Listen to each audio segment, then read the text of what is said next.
News first ಆಯೋಜಿಸ್ತಾ ಇರುವ ಕರ್ನಾಟಕದ ಅತಿ ದೊಡ್ಡ ಇವಿ ಎಕ್ಸ್ಪೋ.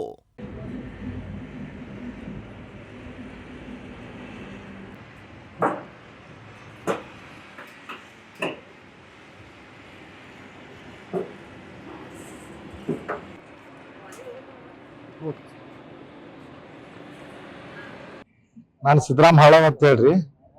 ಇಲ್ಲಿ ಒಂದು ಕಾರ್ ಗ್ಯಾರೇಜ್ ಹಾಕಿದಾರ ಅವ್ರು, ಪಾಪ ಶಿಗಳಿನ ಹೋಗ್ತೀವಿ.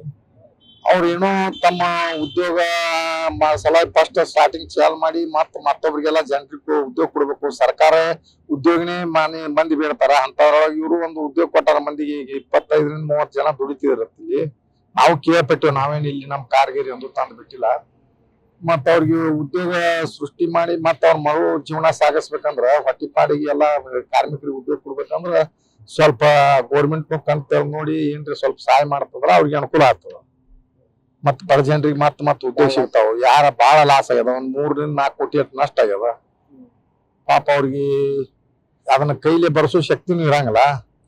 ಅವ್ರ ಏನ್ರಿ ಜೀವಕ್ಕೆ ಹಾನಿ ಮಾಡ್ಕೊಂಡ್ರ ಎಲ್ಲಾ ಇದಾಗ್ತದ. ಸ್ವಲ್ಪ ಗೌರ್ಮೆಂಟ್ ಏನ್ರಿ ಹೆಲ್ಪ್ ಮಾಡಿದ್ರೆ ಅನುಕೂಲ ಆಗ್ತದ ನಾವ್ ಅಭಿಪ್ರಾಯ.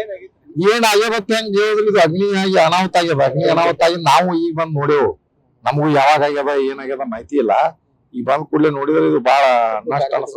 ಕಾರ್ ಸುಟ್ಟಾವ್, ಸಿಕ್ಕಾಪಟ್ಟಿ ಕಾರ್ ಅದಾವ. 25 ಗಾಡಿ ಅದಾವ. ನಾವ್ ಇಲ್ಲಿ ನೆರೆಯ ಪಕ್ಕದ ಓಣಿಯವರು. ನಾವು ಬರ್ಲಕ್ಕಾಗಿ ರಾತ್ರಿ 1 ಗಂಟೆಗೆ ಹತ್ತಿತ್ತು ಬೆಂಕಿ. ಹತ್ತಿ ಉರ್ಲಾಗತ್ತಿತ್ತು. ಮತ್ತ ನೆರೆಹೊರೆಯವರು ಬಂದ್ರು. ಅದಕ್ಕೆ ಎಲ್ಲಾರು ಸಾಕನಷ್ಟು ನಾವು ಪ್ರಯತ್ನ ಮಾಡಿದ್ರು ಮಾಡ್ಲಿಕ್ಕಾಗಿನೂ ಬೆಂಕಿ ವಿಪೋಕಕ್ಕೆ ಹೋಗಿತ್ತು. ಹೋಗಿ ಅಟತನದ್ರೊಳಗಾಗಿ 20 ಕಾರುಗಳು ಸುಟ್ಟು ಭಸ್ಮಾಗಿದ್ವು. ಅದಕ್ಕಾಕಿ ನಮ್ಗ ಏನಾದ್ರು ಇದಕ್ಕೆ ಅವ್ರಿಗೆ ನ್ಯಾಯ ದೊರಕಿಸ್ಕೊಡ್ಬೇಕು. ಯಾಕಪ್ಪ ತಿಳ್ಕೊಂಡಂದ್ರ ಇದನ್ನ ನೋಡಿದ್ರ ಭಾಳ ಚಿಂತಾಜನಕ ಅದ.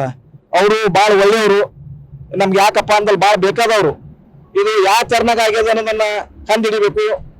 ಅದಕ್ಕೆ ನ್ಯಾಯ ದೊರಕಿಸ್ಕೊಡ್ಬೇಕು ಅಂತ ನಾವು ತಮ್ಮಲ್ಲಿ ವಿನಂತಿ ಪೂರ್ವಕವಾಗಿ ಕೇಳ್ಕೊತಾ ಇದ್ದೀವಿ.